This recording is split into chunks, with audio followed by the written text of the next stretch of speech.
So I'd like to welcome you all here this evening and thank you very much for making the time. We know that 6 o'clock on a Wednesday night, hump day, short week though, so all good. We are going to kick off first of all with our opening karakia.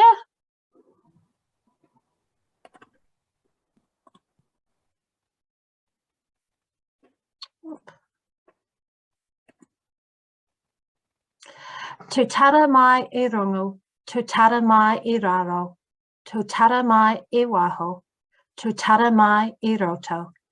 Ki te ai, te more tu, te more ora, ki te katoa, humie, huie, taiki.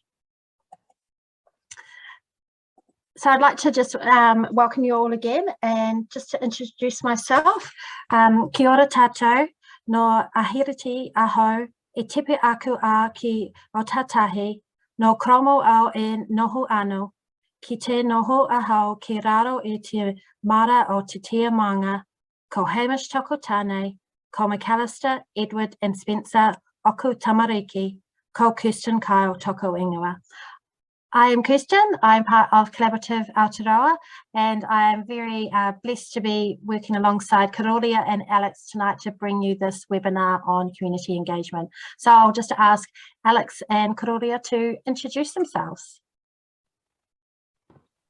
Kia ora koutou, ko whakarongorua toku maunga, ko utukora toku awa, ko ngāpui Ngāti Raukawa, Mangaia, me Raratonga ngā iwi, ko Alex Nicholas toku ingoa. I do have a little bit of time in my presentation to talk a bit more about myself, but really excited to be here and to have this kōrero at I think in a moment that is really important for us at this time. So kia ora koutou, lovely to see you all. Nā mihi kia koutou katoa, ko Ngāpui nui tonu te aupori me te rarawa ngā iwi, ko kirikiri toku kāinga e nāia nei, ko te wharetapu o Ngāpui toki tūranga waiwai, te he Māori ora. Kia ora, I'm Karōria. I'm delighted and privileged to be a part of this. I'm super excited about how health, community development, and all of the things we're going to be exploring can combine to create a whole experience that truly supports people. And I'm delighted to be here. Thank you all so much for joining us, and I'm looking forward to connecting with you further throughout the presentation. Kia ora. Thank you, Karōria and Alex. Alex, I will hand over to you for your part of the presentation.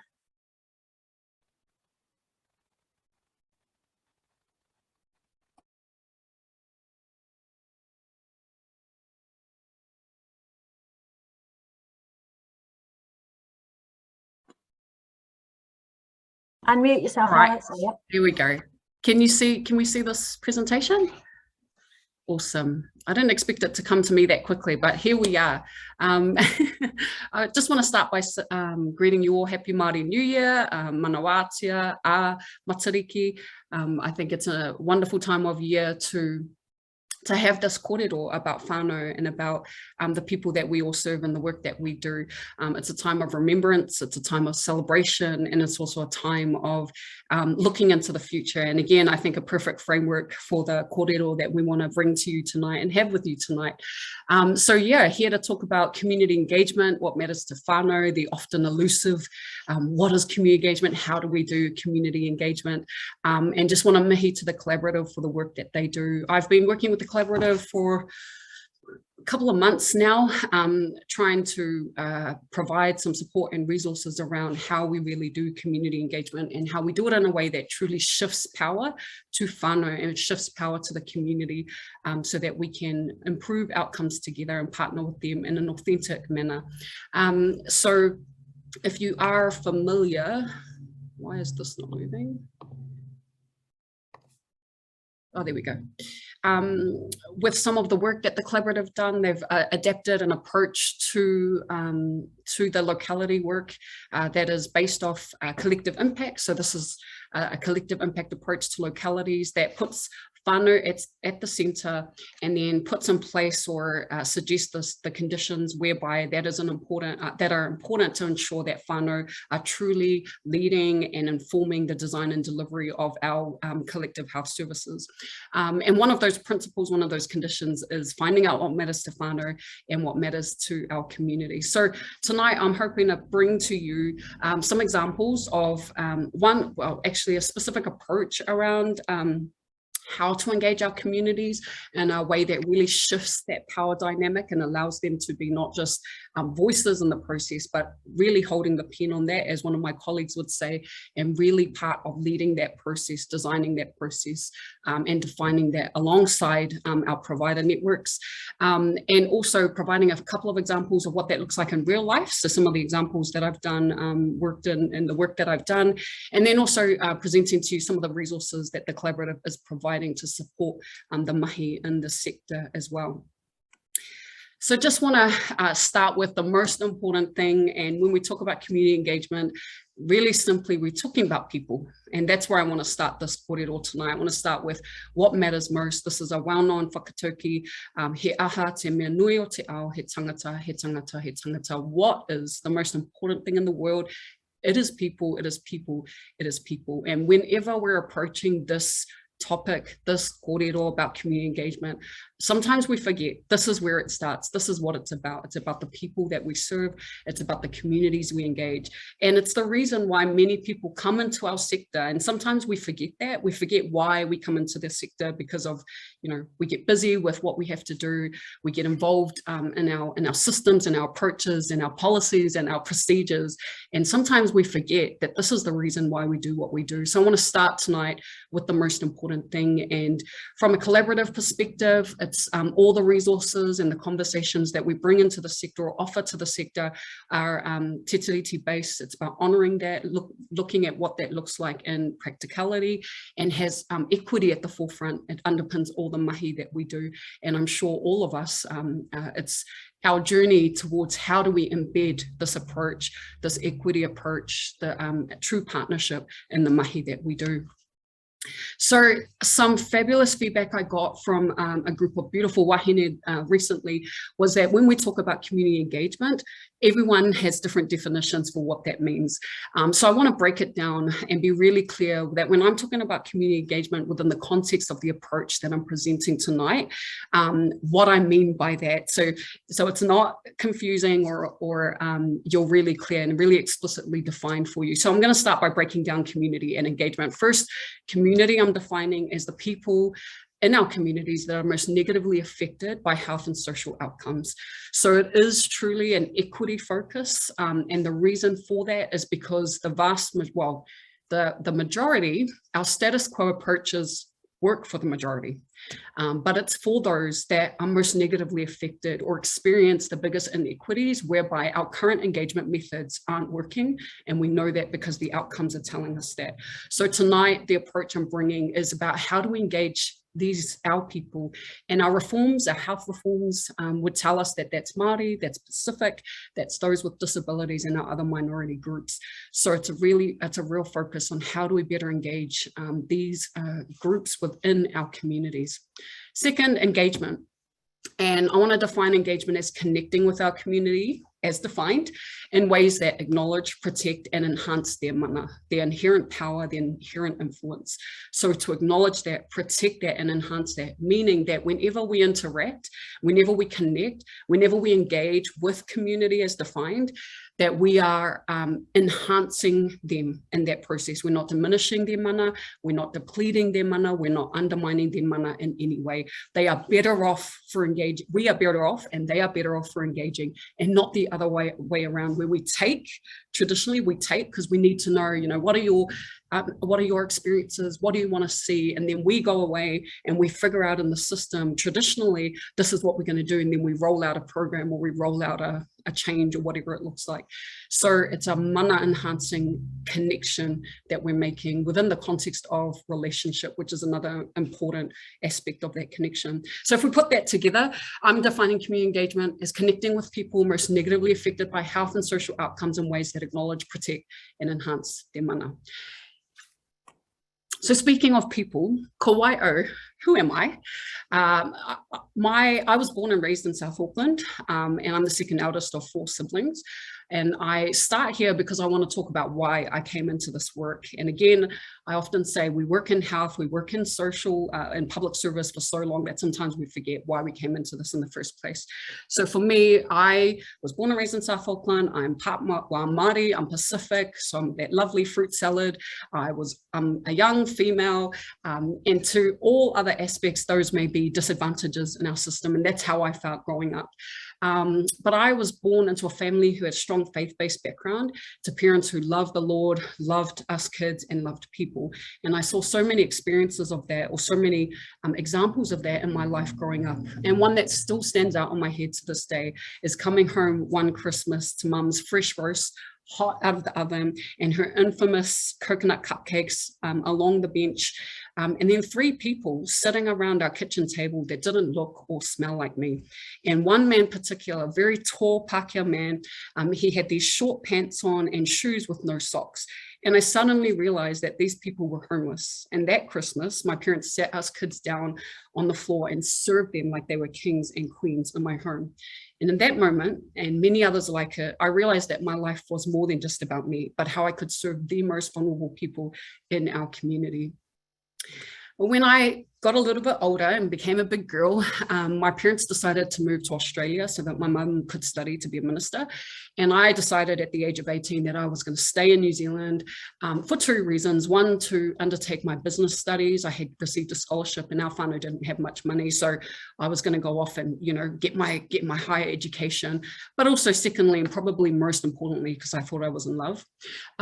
Fast forward 3-4 years, I had my degree, no boyfriend, but I had also put on quite a bit of weight. Now, growing up, I wasn't a skinny girl. I was, you know, a healthy girl, and but I had put on quite a bit more than I was happy with. So I decided to do something for my own well-being, my own health, and I did a juice detox. I think it was like a lemon detox or something.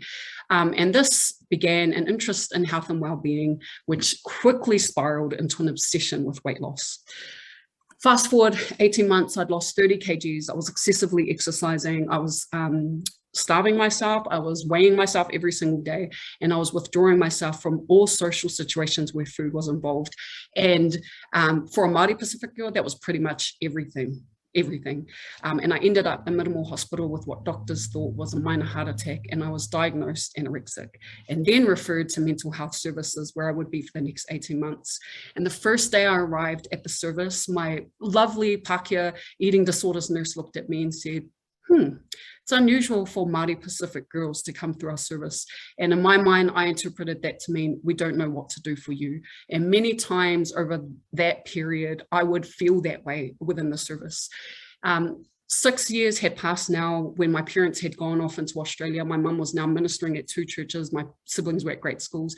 And when I fell really ill, my parents packed up everything and came home. And that for me was the real turning point. It was the community that came around me, my whānau, my friends, my network, my church, and they helped me get better. And I was eventually discharged, thankfully, thank the Lord for that. And at that point, I decided I need to work in health. Because I'm not going to be the last brown girl that comes through the service, or brown boy, and I want to be part of shifting that system to improve outcomes. And also because I had experienced firsthand the power of community to heal, the power of community to create positive outcomes.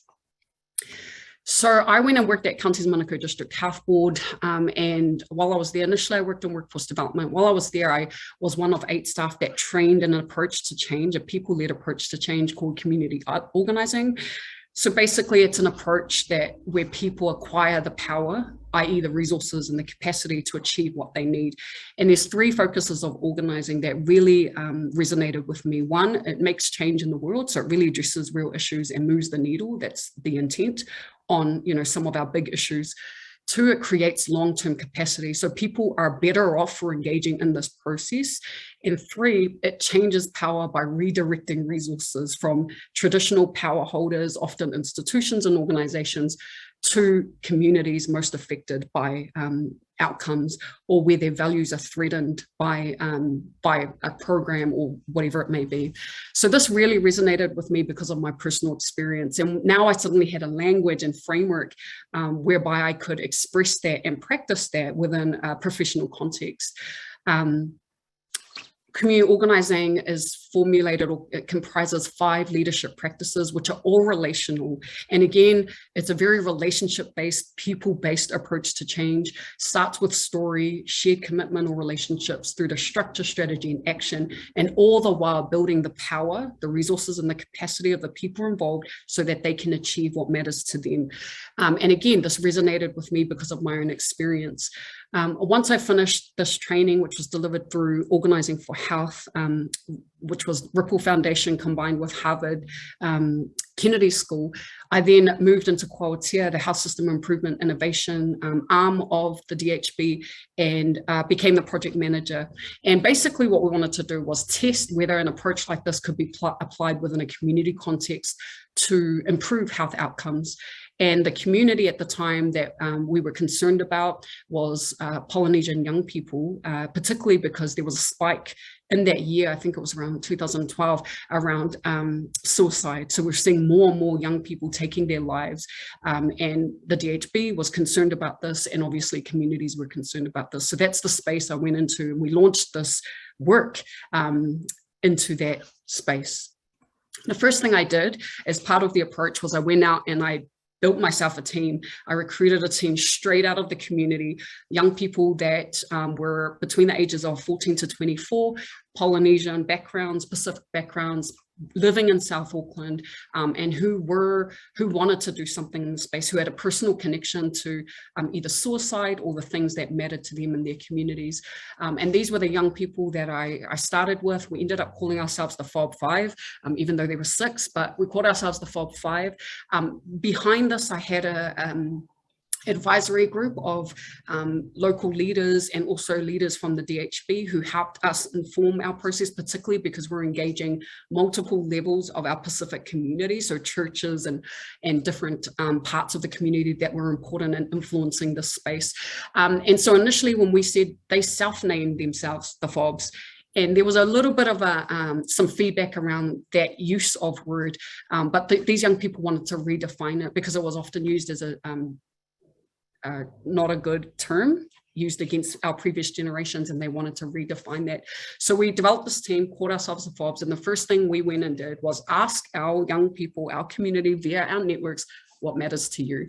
This wasn't the exact question we asked. The question we did ask, what are the things in your community that really make you angry, that really piss you off, that you wish could be different, that you wish you could change? And we had a whole lot of feedback, and those engagement methods that we use were defined by the team. And the reason why we did that was because they knew how to reach their networks. They tapped into the informal networks that often institutions are not aware of nor connected into. And so we had one boy, for example, on our team who was part of a First 15 team within his school who were in competition. And he said, you know, after all of our games, we have this time where we all just like sit down and talk about different stuff. And he was like, I could go and just ask these guys that question, you know, what are you seeing in your community that you care about? And I could get some information that way. So they were beginning to give us some creative ways of getting this feedback. And when we brought that all back together, there was a range of ways we did that through university, through First 15 games, whatever it looked like. This is what we heard overwhelmingly. And I would describe it as what one young person said, it's like living in two worlds. One world, our cultural world, is centered around faith, our family, our community, and then we go to school or we go to work and it's all about like science, institutionalism, individualism, and actually we just don't know how to deal with the stresses of living in these two worlds. So now that we had a definition of the problem that was in their words and not in ours, so from a DHB perspective, suicide was the issue that we were trying to address. From their perspective, they were saying, yeah, it's an issue, but actually there's a deeper issue to that, and it's this living in these two worlds. So once we had that, what we then did was each of the 5 people in my team, so I'm going to push that back, went and recruited 5 young people within their networks to be trained in the practices of community organizing. So now we're starting to build capacity and build power, people, resources, skills. And we had US experts that came down and trained our 25 young people alongside myself and a New Zealand-based team that we pulled together. And the point of that was, like, this was new. We didn't know how to apply this within our context, and so we needed that extra support. So we brought that in. So after 2 days, this group of young people came up with a strategy of what they wanted to do. We call this a campaign timeline. So it's peaks moving towards a strategic goal, and the goal that they initially wanted to work toward over the next couple of months was to deliver the largest Pacific Youth Workshop in South Auckland, and do that in partnership with a whole range of other organizations like mental health support organizations, etc. We also developed what we call a Snowflake team structure. So that's me in the middle. My team then recruited their 5 and would then coach those 5, and then they would then build out and build out and build out. So this is what we call an interdependent leadership structure, whereby I coach my 5 and work directly with my 5. They then do the same, and so forth. So you're building the capacity of everyone. So everyone knows how to write a strategy. Everyone learns how to tell their story. All of the skills are multiplied or replicated over and over again. So that capacity building, and again, skills they can take into any areas of their lives. Over the next couple of months, we would engage with, I think, nearly 1,000 youth and community through a range of different events. Some of them were called house meetings, where we would meet in homes. Young people would open their homes, invite their mates, have this kōrero, pull out those insights. And then eventually we did meet our first strategic goal, which was to run that event in partnership with these providers on the right here in the column.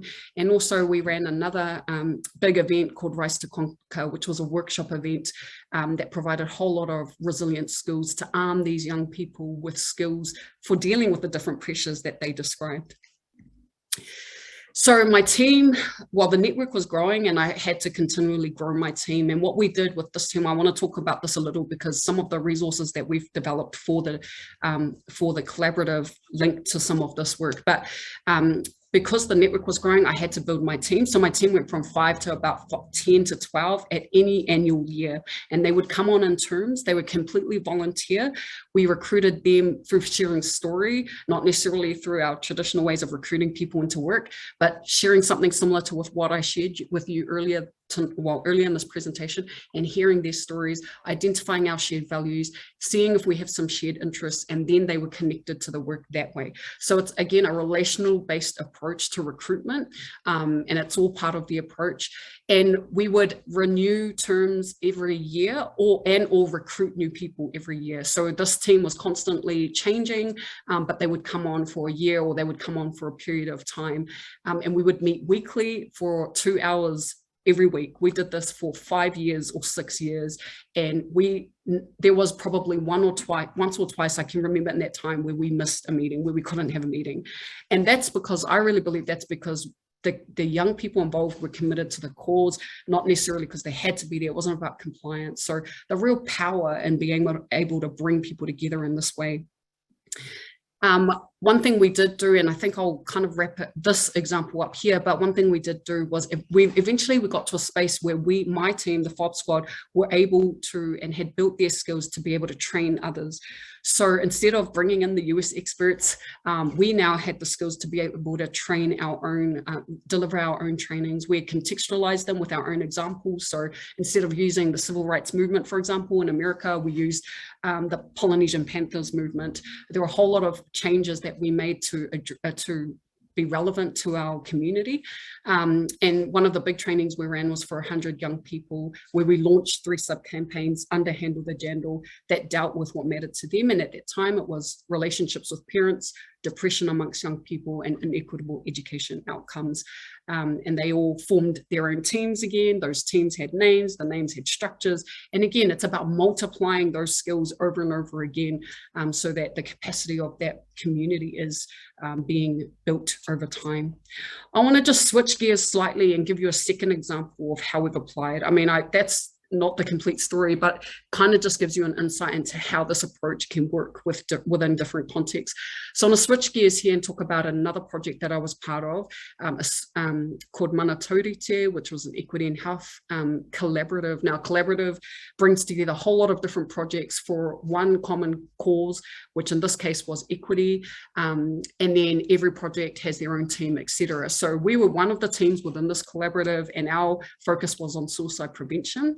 And in this project, we partnered with Hope Walk New Zealand. Some of you may be aware, but they're a grassroots community movement and trust that raise suicide awareness for suicide prevention and support to those affected by suicide.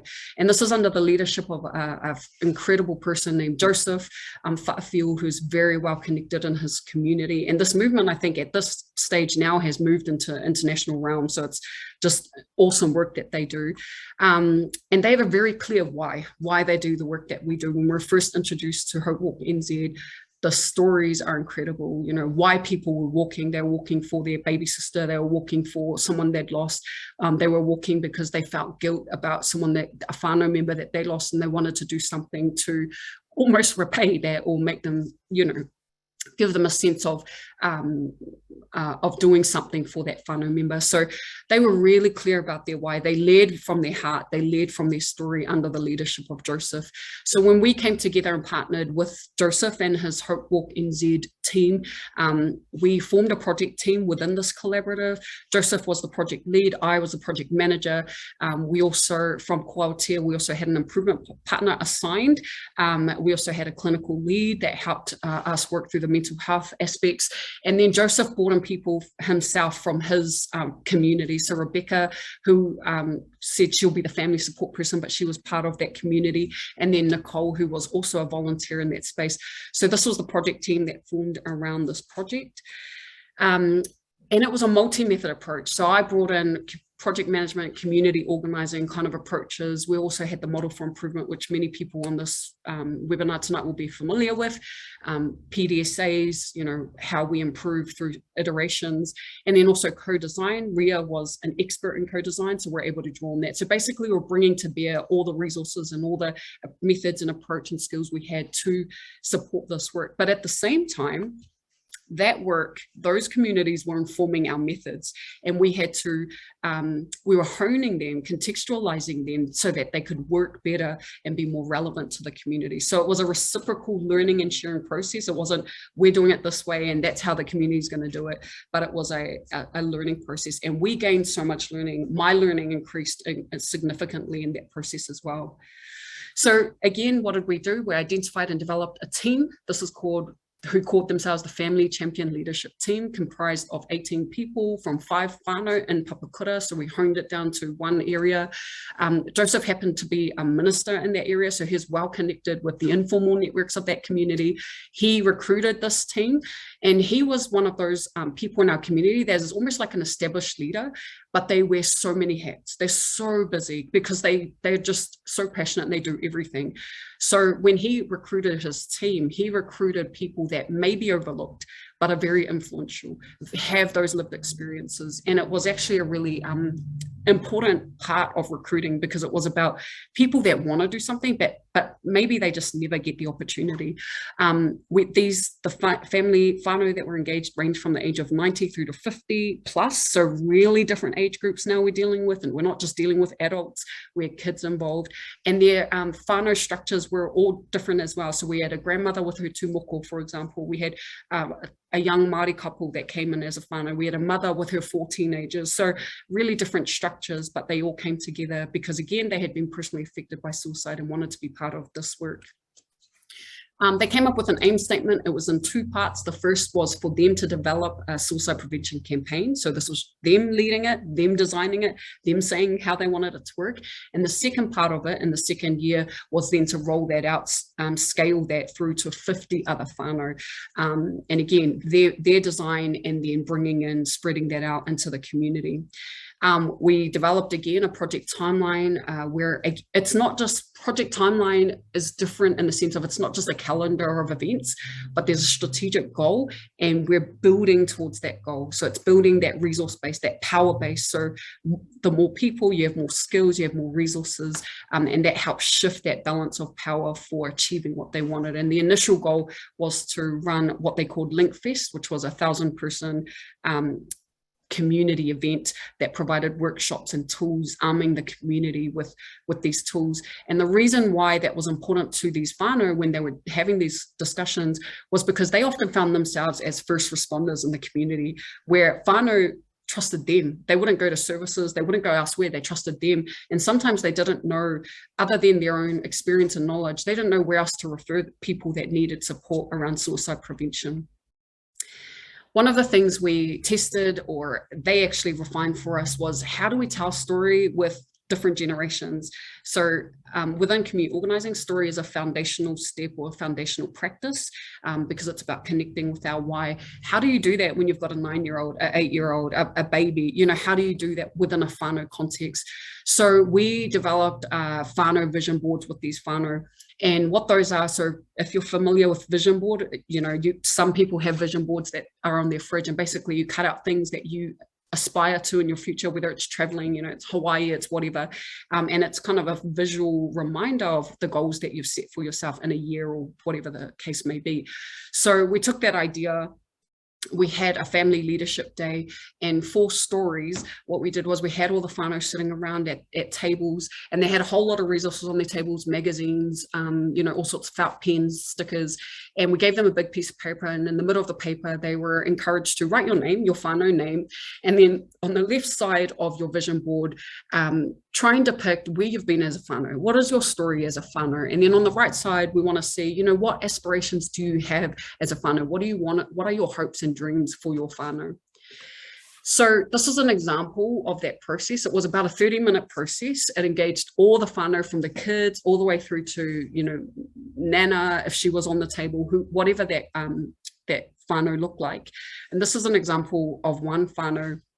On the left there, you can see there was some alcoholism and drugs within that whānau in terms of their story, where they'd been, and then and other things. They had the crunched up paper at the bottom on the left hand side was from their perspective when they explained this, it was like we had a whole lot of raru or issues in our whānau with other whānau members. And then if you move to the right side, they were looking at, you know, we want to travel as a whānau, we want to have good kai as a whānau, we want our home to be healthy as a whānau. So each whānau developed this, had the time to develop that. This is another example from the Tere Moana whānau who talked about the losses in their life. So those orange men up the top were a visualization of the many people they'd lost in the last year, and how faith was important for the healing process and what they wanted to see going forward, what they wanted peace, they wanted to be able to be motivated in the space again. And each of the whānau, after they created their vision boards, got up and shared. So this is a mother with her 4 teenage kids, and I think in the space of a year, they had talked about the number of young people or friends that her teenagers had lost to suicide, and these young people had, I think it was something like 10, close to 10 young people that lost in the space of a year. And what happened was this whānau became a safe haven for the community because they had experienced these things and still found ways to be resilient and strong. And so her and her husband and their children became a place to go to within the community. And she talked about, you know, how important that was, but also how the duty of that was heavy on her, and she wished she had the skills, or she wished she knew where to direct people sometimes, but very resourceful in what they were doing and very impactful. So a lot of their stories, and I want to honor their stories, and I'm not giving them justice tonight and my description of them. They were beautiful and powerful, but I do want to honor those whānau that were involved. And what we did was we then formed some of our baseline measures from those stories, from the experiences of whānau. And again, powerful. This is just to show that, I mean, as part of the collaborative, we had to do a dashboard of different measures and measure different things within the project. you know, how many members, what the ethnicity was. We were doing some thematic analysis around the major themes from their stories. We were doing PDSA, so just a whole lot of things. And again, just to reinforce how we integrated this in the background, but very clearly we were taking care of this kind of stuff as in the project team, and the whānau were really working through what they wanted to do in terms of the suicide prevention work that they were leading and the campaign that they were designing. So it was about sometimes keeping those things away from each other sometimes, because often in our institutional timeframes and the way that we operate, they can dominate what's important to the whānau. They can dominate that community work, and we didn't want that to happen. So we played a real sit in the middle, absorb some of that on behalf of the whānau and advocate where we needed to. So that is a couple of examples for you on how we have applied this approach that we're offering into the sector.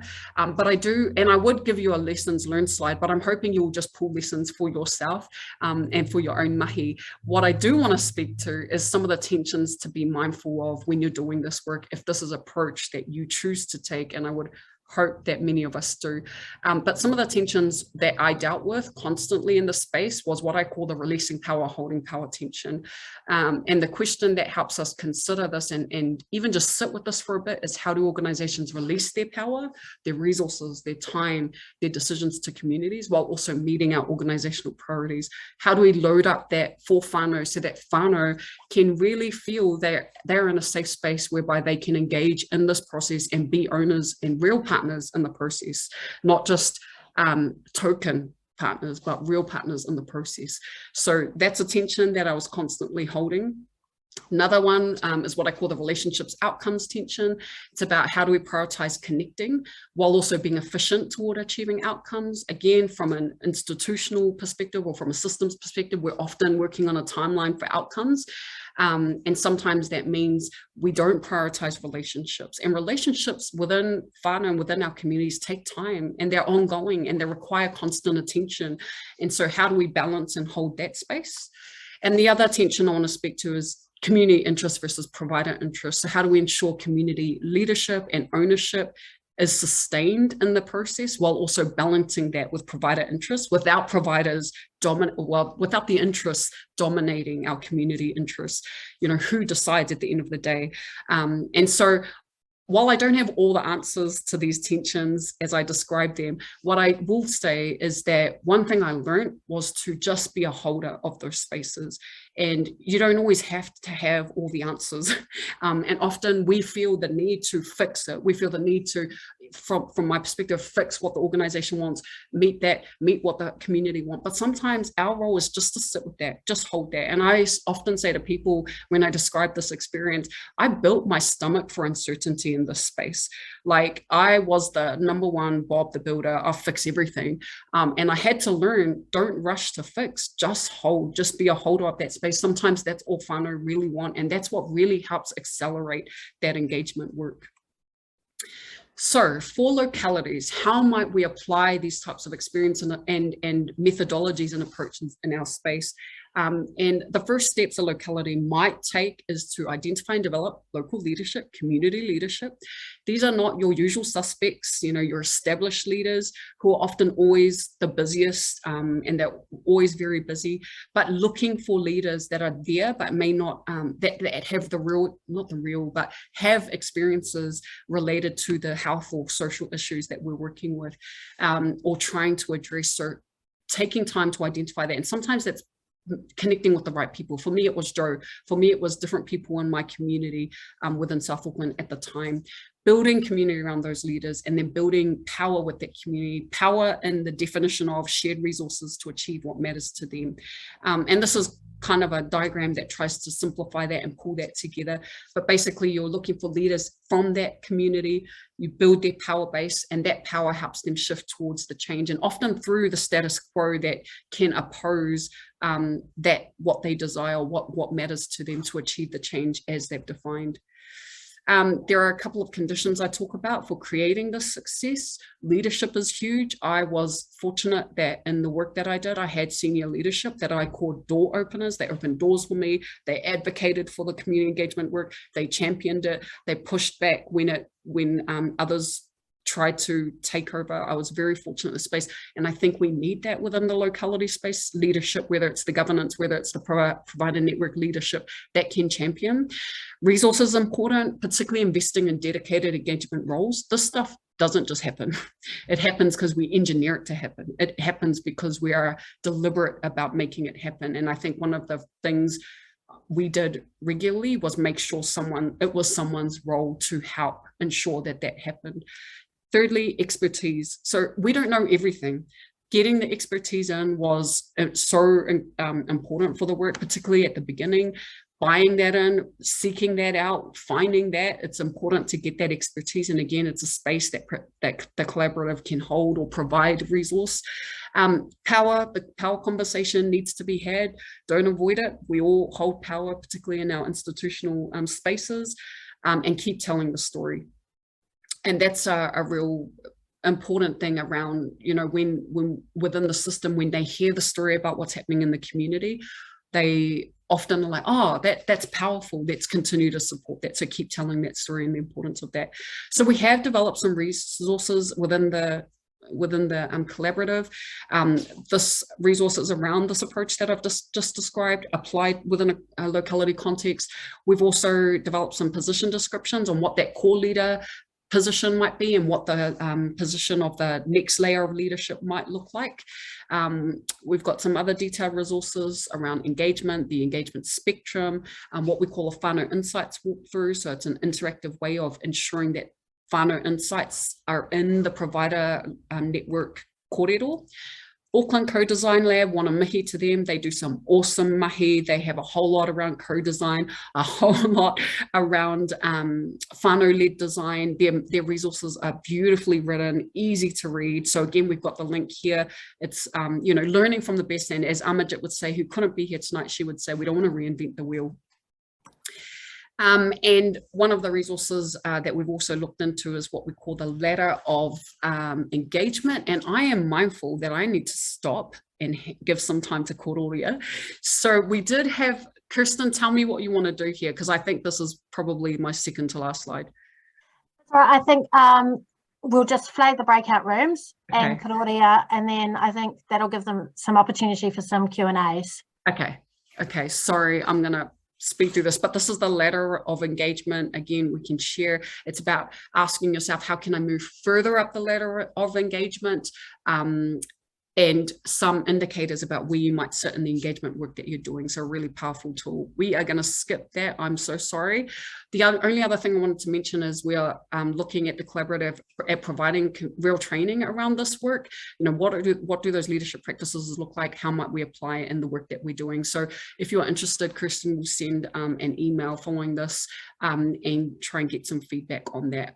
Again, I'm just going to wrap it up there. I'm going to pass over to the awesome Karōria. Kia ora koutou. Oh, ngā mihi nui, Alex. As always, you're absolutely amazing. You're just such a wealth of information. Ngā mihi nui kia koe. Look, I really just, what Amaji and her team, the whole team had asked me to sort of speak to earlier was a piece that I did a while ago on what I want from my rohe. What would my, I use the word rohe because locality to me feels so imported. And I just, I thought of it as my rohe, and that could be defined geographically or by my iwi or by my whānau or by where I'm comfortable, and I might travel to my rohe. But what would I want from my rohe? But I'm going to flip my whole thing over because something that Alex said really triggered something for me. And she talked about holding the space for those conversations. When you hold that space, what happens for me as someone who is already distrustful of the system, already has that traumatic experience of the system behind me, when you hold that space for me, I'm actually given space to become your partner in my care. Whereas I'm so busy surviving and rushing from crisis to crisis that I don't actually get the space to stop and consider what I already know that I haven't been able to articulate for you because I haven't stopped to think about it. And so when you hold that space for me, I can contribute and we can become partners in my care. and we become a team rather than it being prescriptive. And so I really want to tautoko that for Karōria, Alex, and holding that space is you extending trust. And when you show me you trust me and trust my judgment, I can trust you. That is what whakawhanaungatanga is.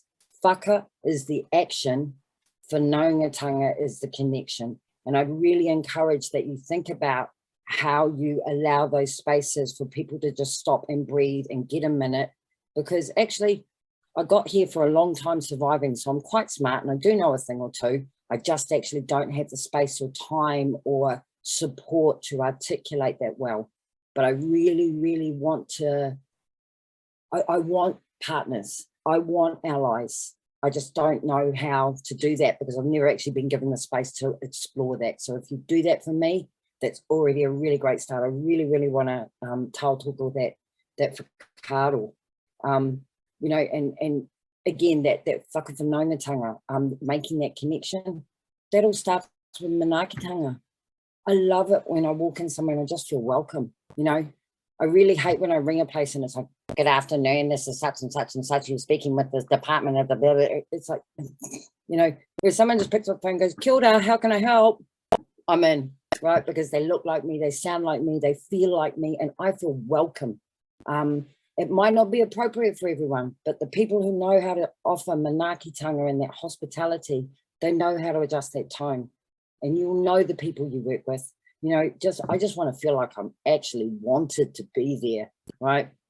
Because the thing is, all of the things you tell me, I might forget every single one of them, but I will never, ever, ever forget the way you made me feel, right? And we've all had those negative retail experiences, right? We all know what that feels like. So what I would encourage is that we don't necessarily know what works. We can adjust as we go, we can learn as we go, but we know how it feels. And when we're in the experience of the thing, then we're offering that authentic humanity that makes that relationship. The rest of it will work out. It's just details. And when you've got partners in that, you're not walking into that space and right, I know the answers. It's like no one knows all the answers. Not one of us knows all the answers. But when I am inviting partnership, collaboration, relationship in those spaces, then we trust each other enough that we can work it out together, right? And that's where all of this stuff will really catalyze, I think. You know, that whole uncertainty space, that holding the space that Alex was alluding to earlier. If you're not comfortable, you're not growing, right? We all know people who've got way too comfortable where they're sitting, right? They really need to do some growing, right? So if you're too comfortable, you know you're not growing. Maybe you just need to stretch a little more, try a little further, do something a little different. Discomfort is growth. Now, discomfort is not the same thing as uncertainty, right? Uncertainty, that's where the doubt, the humanity of our person, our human condition starts to creep in. The doubt is a really tricky place to navigate, especially when you're trying to create that safe place for other people. My suggestion to you in that place is stop, breathe, hold the space for yourself, put your hand on your heart and connect back to, why am I here? You all got into the sector because you care and you give a shit, right? The politically thing, that's where you are, that's who you are, that's why you did 10 years of med school and all of the things you did to get here. Connect back to that, because the humanity is something that we all have in common regardless of our training. And I think that that's the kind of catalyst, relationship, humanity stuff that'll really power up hugely what you're trying to do in the space. Because I see the disconnect, and I know that none of it was intended, but it's kind of how it's ended up. And all we've got to do is just join it back up together a little bit more. And I think there's huge magic and synergy that happens in this space, especially when it's powered by people who are, who care enough to give their evenings, give their time, come to places like this and explore those ideas together. So yeah, on that note, I'm going to hand back to Kirsten, and I'm just going to once again, ngā mihi kia koutou katoa. Thank you so much for making us a part of your evening, and I really hope that we've been able to add value to you all in some way. Kia ora. Kia ora. Ngā mihi Karōria. We've got some time now. If there are any questions, you're welcome to either pop them in the chat, or we're not too many, so we can I unpin people, we can just speak up. Don't make me pick on people. I can't see any hands up as yet. Alex, shall I kick it off? Good evening, everybody. Hi, ko Melchua, Tukuingoa. Hey, Alex, you talked a little bit about holding the space and not always necessarily fixing everything. And I suffer with the same affliction, just to fix it all. But I wondered, what advice have you got around setting expectations? You know, if we listen, and sometimes the experience that Whānau have isn't a good one, you know, how do we manage the expectation of what we can achieve and what we can't achieve, you know, once we've done some engagement? I think, kia ora, Mel, lovely to see you. I think there's a few steps prior to before we engage that I think can help in that situation. One of the things we did right at the front end of some of the work in engagement and taking this approach particularly was we talked to our board and our leadership, and we had the conversation around power. And the conversation we had was, if you decide right now to give away power to the community in this way, here are the risks. The risks are that the community may turn up and demand something from you, or the community may turn up and say, you're not doing this right, and we want to see something different. That's a real risk, because this approach is really about organizing in that type of way. If you are willing to undertake that risk, then once we release power in this way, we can't take it back. And communities have been so, when we went out to the community, they were already distrustful, as Karōria talked about, because there were so many programs and things that had come out to them. And then once the funding dried up, you know, we were out and they weren't better off for it. And so there was a whole lot of distrust. So we had that conversation really early with the board, with our team, with the leadership. And we said, before we even start this, are you ready to accept that risk? And if you are, once we go, we're not going to come back from that. And if we do, the bigger risk is that we further lose the confidence of the community. So we had that conversation. So I guess my response to that is having those conversations early and setting those expectations early with the funders, with the governance, whoever that looks like in the space. That then allowed me to then go and hold them accountable to the risk that they took on when things got a bit tough, like, oh, now they want to do that, but we want them to focus on suicide. And I would say, look, we're allowing them to define what the issue is. We're allowing them to define what the solutions are from that. So yeah, I think it's those early conversations, setting those expectations. And at the same time, for me, I had a lot of conversations with the community, particularly my leadership team, around this is kind of our scope. This is what we have full power and control over. This is what we can and can't do. And I think in the context of real relationships, authentic relationships, you can have those conversations with community. It's when we come in as power holders that tell people what to do, that they don't engage in that conversation. But when I said to my team, sometimes it was like, look, guys, I just can't get this over the line. Like, we actually have to detour, or we have to do it slightly different, or we have to meet this deadline. And I know you can't, but I know you don't want to, but for whatever reasons, often the community is not as hard-headed as sometimes we might think. So yeah, early conversations with key parts of our system, governance, leadership, and then obviously the same kōrero within the community,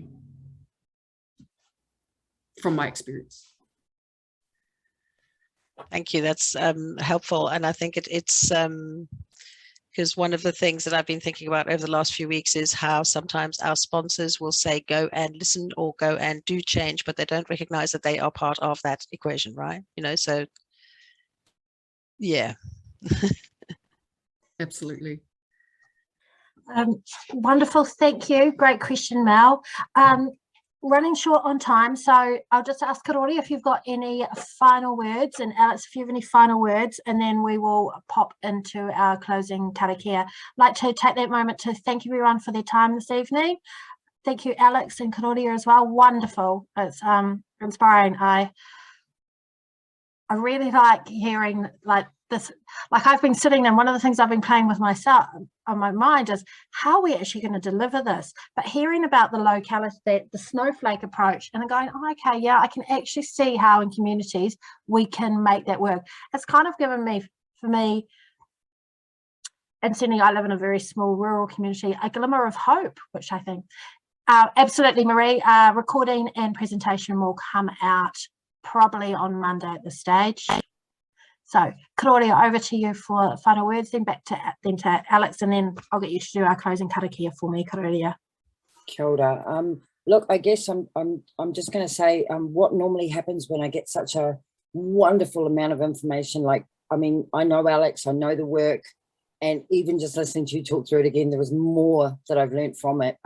So if there are questions that you've got afterwards, if there are things that you'd like to check in with us, please reach out to the team, and we'll be more than happy to connect with any of you beyond this, because at the end of the day, although we have certain constraints around what we all do in terms of our mahi, I believe that we're all here for ngā tangata Aotearoa. And as a result of that, I'd like to extend an invitation that any way you'd like to connect with any of us at any time, please feel free, please exercise that. And once again, kia ora, ngā mihi nui ka kite. Kia ora, absolutely tautoko that invitation. Yeah, it is a lot of information. So yes, the communication channels are open. We want to be supportive and look at ways that we can fill some of those gaps perhaps that are in the system to helping really practically do this mahi.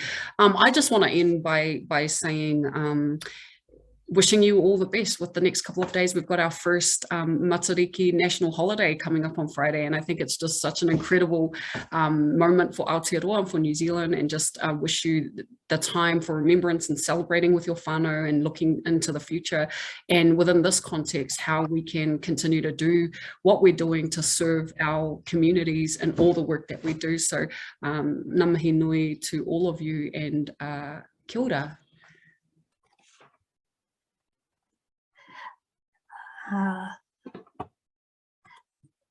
Thank you, Alex.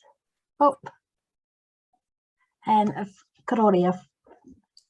Kia ora, nau mai haere mai e te karakia whakamutunga e te whānau. Kia ora, kia hora te marino, kia whakapapa pounamu te moana, kia tere te ka rohi rohi, ia mua I tō huarahi. Tihei mauri ora. Aroha mai for the pronunciation, people, but just like everyone else, I'm on the tere o hikoi, right? So in the meantime, manawatia o matariki, kia haumaru turo hawaiki, or as Scotty Morrison says, may the force be with you. Kia ora whānau. O Marie e Matewa. Thank you very much.